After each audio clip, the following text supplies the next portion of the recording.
Welcome. Today we're going to be talking about the person, environment, and occupation model and the Canadian model of occupational performance and engagement. We'll be looking at their key components. How do we compare them? How do we choose the best one? I'll share a couple of tips and tricks that I've used that's really helped me to choose the best model for whichever client I'm working with. And then lastly, we'll go through a way to visually memorize this that I use that'll hopefully be helpful for you to kind of simplify the memorization process so that we can recall it, remember it, and also apply it well.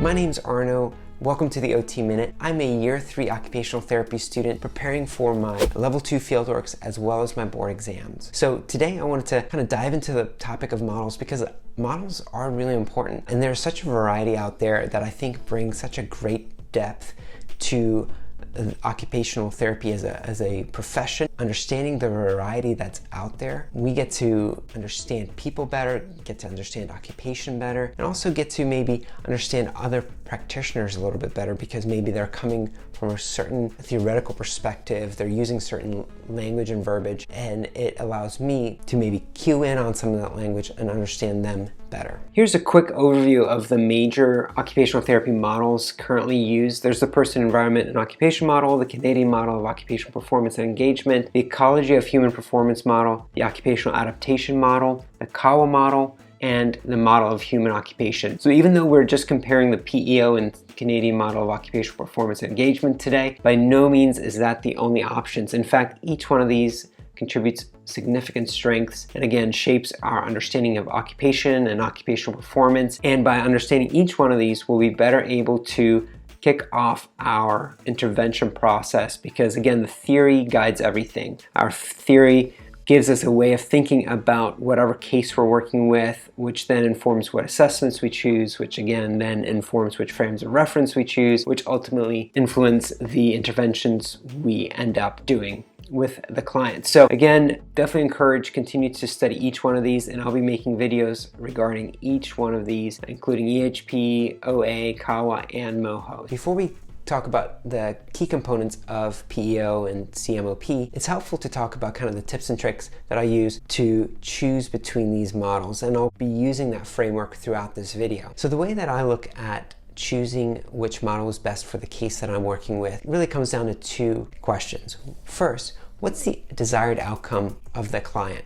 Is it occupational performance? Is it just a sense of well-being? Is it access and a greater variety of occupations?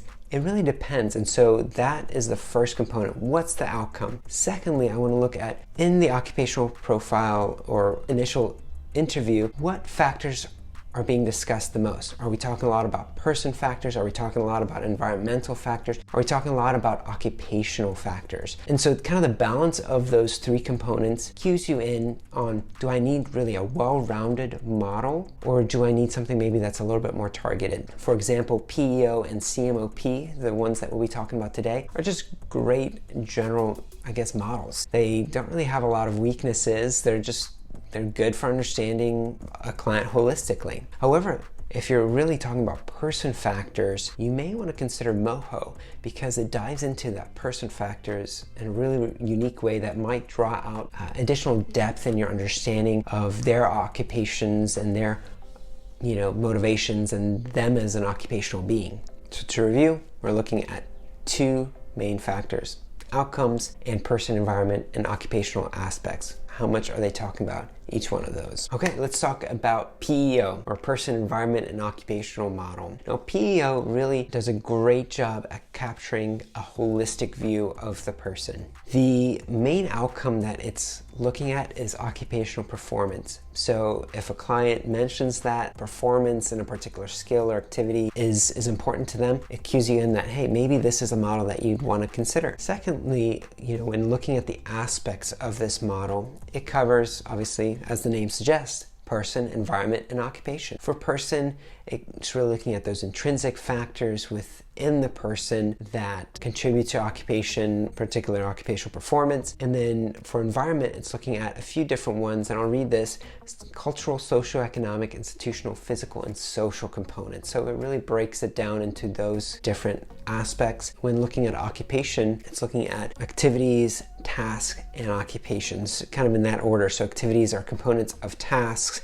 tasks or components of occupation. So you want to kind of remember that as the aspects that this model assesses. So let's look at a quick example here to kind of break it down visually as well. So you'll see this Venn diagram very often with this model. The P here stands for person, E for environment, O for occupation, and in the middle here is occupational performance. So the idea of this model is that the person and their intrinsic factors dynamically interacts with the environment and occupation. So the fit of these all together is what either maximizes or minimizes occupational performance. So for Joey here, a simple example is going to be that maybe before injury he was self-confident, athletic, smart, he had good social skills, he enjoys working, cycling, and hanging out, and he has a supportive social environment or context, including a girlfriend, family, and he lives also in an apartment that's conducive for him. That looks at both physical and social environment for him. So for Joey, say he gets into a cyclist accident and experiences a C4 spinal cord injury, there's going to be some changes within his person. So some of the skills and intrinsic factors that he has might change. So maybe now he's more fearful,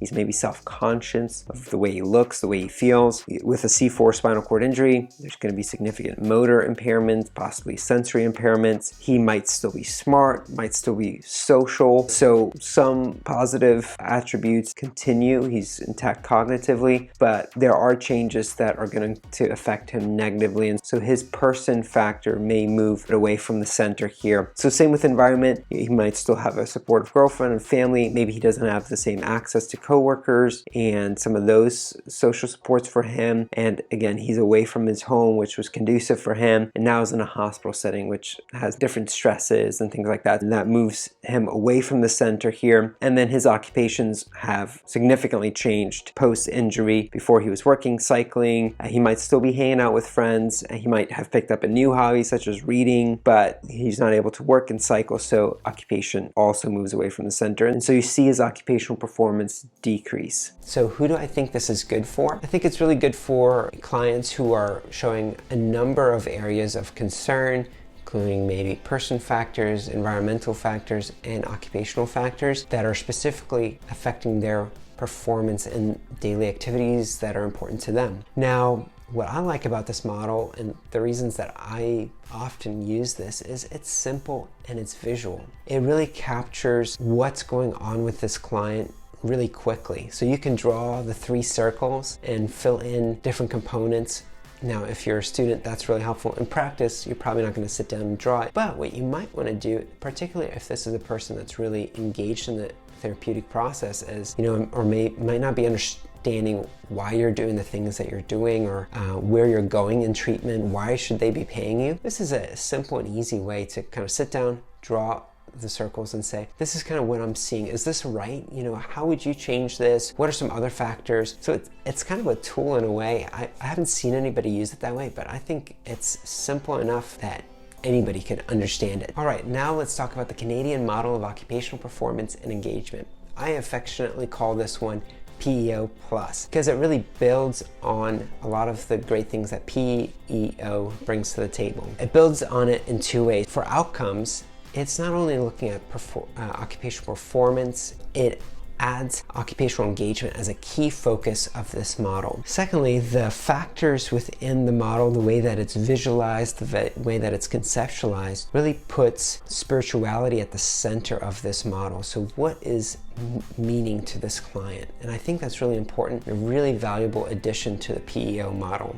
Let's look at those individual factors, breaking it down into P, E, and O. So for the person, there's 3 factors they're looking at: affective, cognitive, and physical. Now, affective just refers to social and emotional components of the person. When talking about the environment, they break it down into 4 different categories, including physical, cultural, social, and institutional. Now, I think that's a great breakdown. The one thing that it doesn't talk about as much as temporal, which I wish I would have added, but we'll talk about a model in the next video that does have temporal added into it. For occupation, it breaks down to 3 broad categories: self-care, productivity, and leisure. I love those categories. They're simple, they're memorable. I think sometimes when you have a list of 20 things, it's too much. So all you have to remember is 3 things: self-care, productivity, and leisure. What I like about the C.M.O.P.E model, or the Canadian model of occupational performance, is that added factor of engagement and client-centeredness that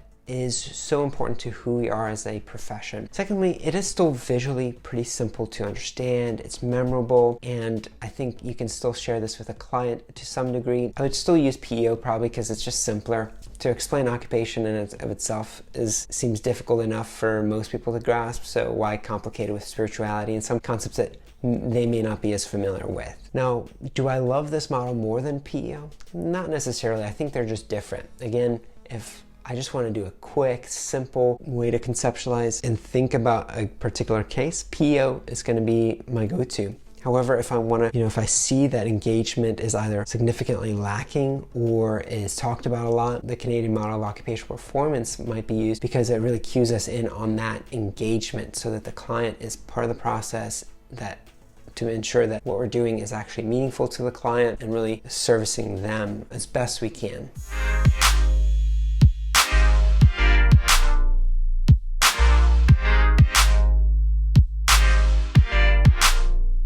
Now that we have a full grasp of what these 2 models are, we're going to sum it up visually. This is my final tips and tricks for you without having to dive through all the details, but really to remember what are the highlights from each one of these models. And so for P.E.O., let's take a look. So here we have in red symbolizing the person, intrinsic factors. That's really all that I memorize. Again, the model itself does break it down more specifically, but that's really all that I keep in my memory bank. I do make a note that culture is listed under the person as well as the environment, which I think is really interesting. And then again, in blue, you'll see the occupation, and then in green is the environment. And the fit of all of these together either maximizes occupational performance or it hinders it. For environment, you'll see that I just have a quick little mnemonic: CSI program stink. I don't think that. It's just a good memory technique, so don't hate me for it. But again, C is for culture, SE is for socioeconomic, I for institution, P for physical, and S for social. And if you can come up with a more interesting mnemonic, please go ahead, pop that down below in the comments box. We'd love to come up with something better. And then here at the bottom, you'll see occupation. Activities are components of tasks or components of occupation. So I just kind of capture that in a pyramid. This is supposed to be a target symbol. So the focus of this is occupational performance. What it's looking at, that's a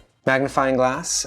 Person, environment, and occupation, they're all kind of equal. So let's look over at C.M.O.P.-E, Canadian model of occupational performance and engagement. I call it P.E.O. plus affectionately. That's just my term for it. Definitely not textbook, so don't quote me on that, or definitely not on a test. But here again, you'll see a model that you'll see if you just Google it real quick. This triangle represents the person, the circle represents occupation, and this green symbolizes environment. I try to keep the colors consistent amongst these models so that it's easy and quick to recognize what's the person, what's the environment, what's the occupation. Most importantly, central to this entire model is spirituality and meaning for this client. And then here you'll see in the corners PAC. The mnemonic for that is pack a cat. So the person packs a cat. It's physical, affective, and cognitive. Components of the person is kind of the categories that use this. For E, another mnemonic is pick Simba. So if you're going to pack a cat, pick Simba. That's my philosophy here. And so again, that's just the categories within environment: physical, institutional, cultural, and social. That's just a quick way to capture it. And again, target here is occupational performance and occupational engagement. And what's it assessing, or what's it looking at? I've underlined the P just because it does have an extra emphasis on the engagement and person component of it. And then P.E.O., it looks at all of those evenly and really well. Hopefully this helps sum it up visually for you. And again, this is just the way that I've interpreted it and memorized it. This is the way that works for me. I encourage you to adapt this however you want, make it your own, improve upon it. But I hope this is kind of a good intro to P.E.O. versus C.M.O.P.-E, and again, gives you some tips and tricks that makes this nice and easy. Thank you for joining me on the OT Minute today. If you like this video, please take a second, hit the like button, and then also if you want more content like this, hit the subscribe button, turn on the notification bell. That way you get notified when new videos like this one is coming out.